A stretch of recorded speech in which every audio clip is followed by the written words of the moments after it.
Human trafficking is a national crisis we fight to end every day. But how much do you really know about it? Know who the most at risk are? Or what the warning signs look like? Do you know what you should do if you or somebody you know is in a trafficking situation? Most importantly, are you aware that human trafficking is happening in your city, or even in your own neighborhood?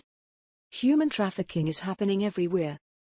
And that's why it is so important for us all to be educated on what it is and what we can all do to help put an end to it. I always think about how scary human trafficking is, specifically in other parts of the world. I feel lucky that I live in Canada and don't have to worry about it. Human trafficking is happening everywhere, including Canada. It is a misconception that in Canada we are safe from it because the reality is human trafficking happens here too. Really? How come we never hear about it? Because most people who are victims in Canada are vulnerable and often don't have their voices heard. Wow, that is so sad, and also is why it is so important for us to educate ourselves to protect the people who are at risk. Now that I know that this is happening in Canada, I need to learn about what trafficking situations in Canada look like. There are many kinds of human trafficking.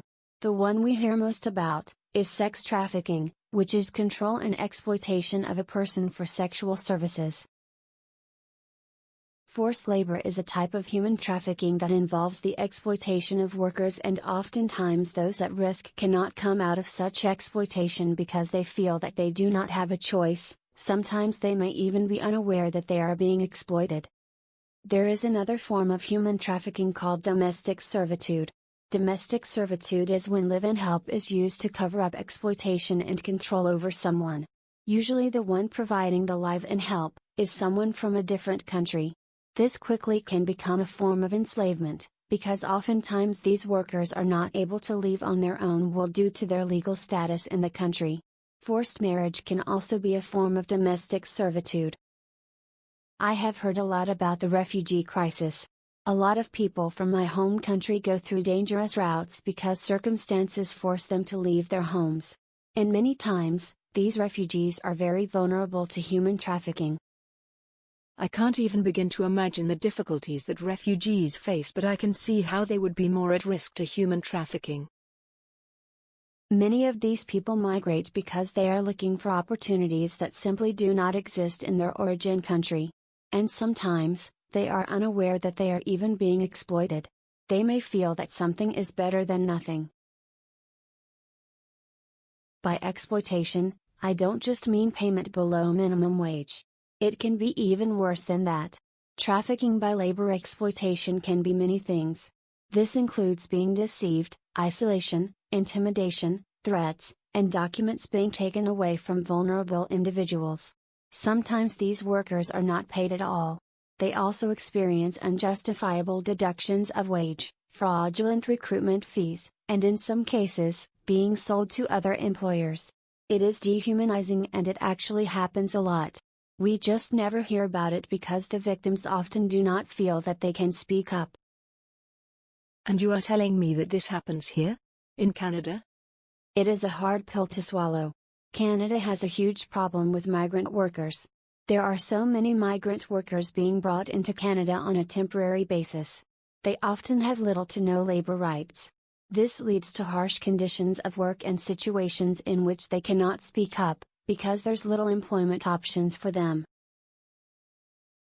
Oftentimes trafficked persons are forced by those exploiting them, to make a refugee claim. This claim is meant to fail so that the person is subject to removal. Because of this threat that can be made, these traffickers use it to threaten and control the victim in order to exploit their labor. Whether the person has come as a temporary foreign worker, a refugee claimant, a student, traffickers will take advantage of their limited rights in Canada, and use the threat of detention or deportation to gain control of them. Did you know that global refugee flow has reached its highest levels in history? Some numbers even state that of the migrants traveling to Europe from North Africa, 70% of them experience some form of human trafficking. Some migrant pay fees to be smuggled to different places, and then they are abandoned in random deserts or cities where they are susceptible to trafficking. Some migrants are even sold into open slave markets around the world where they experience forced labor and sexual violence. This is an issue we cannot ignore. Did you know that in 2019 in Canada 119 new trafficking-specific cases were identified and 89 of those cases were specific to sex trafficking? And out of those 119 trafficking cases 107 of the victims were female. I didn't know sex trafficking was really happening right here in Canada. And if 90% of the cases were female, who else would be considered to be at risk? In Canada, the most vulnerable to trafficking do include females, but other at-risk individuals are migrants and new immigrants, LGBTQ+ persons, people living with disabilities, children living in the child welfare system, and those who are economically disadvantaged. And out of all these groups of people, the most at risk are Indigenous women, who make up roughly 50% of all trafficking cases in Canada.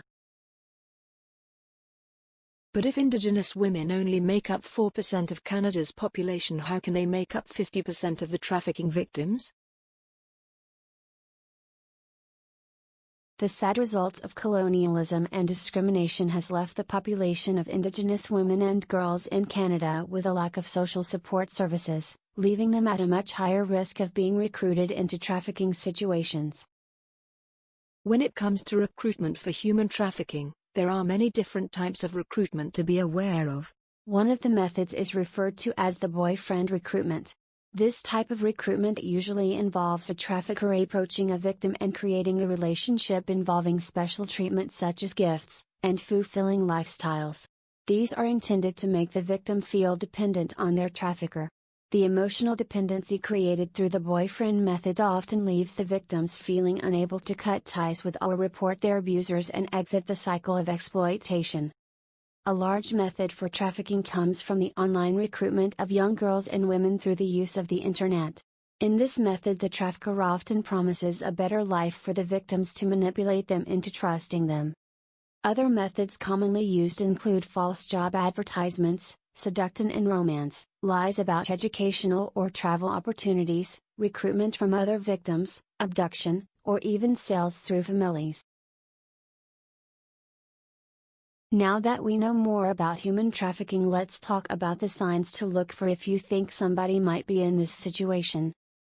A victim may seem like they are being controlled or watched by somebody. They may act fearful or anxious, seem afraid of law enforcement. They may avoid eye contact and let somebody else speak for them. They may display fear or intimidation through their facial expression or body language. A victim may have suddenly started to dress in expensive clothing. They may have tattoos of a trafficker's name or symbol. They might have bruises or other signs of physical abuse. Some signs to look for in a trafficker are somebody who manipulates to make it seem like parents or other people in your life do not care about you and that they can provide you with a better life. They may offer gifts and attention and turn you against the people who care about you to try and isolate you and prevent you from seeking help.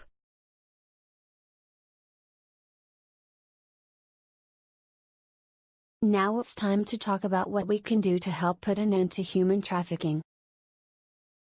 If you believe you may have information about a trafficking situation, you can call the National Human Trafficking Hotline toll-free hotline at 1-888-373-7888. If you do not want to call, you can text the National Human Trafficking Hotline at 233733, or chat the National Human Trafficking Hotline via www.humantraffickinghotline.org/chat. You can also submit a tip online for missing children or child pornography through the anonymous online reporting form through the National Center for Missing and Exploited Children Cybertipline, or you can call 1-800-843-5678.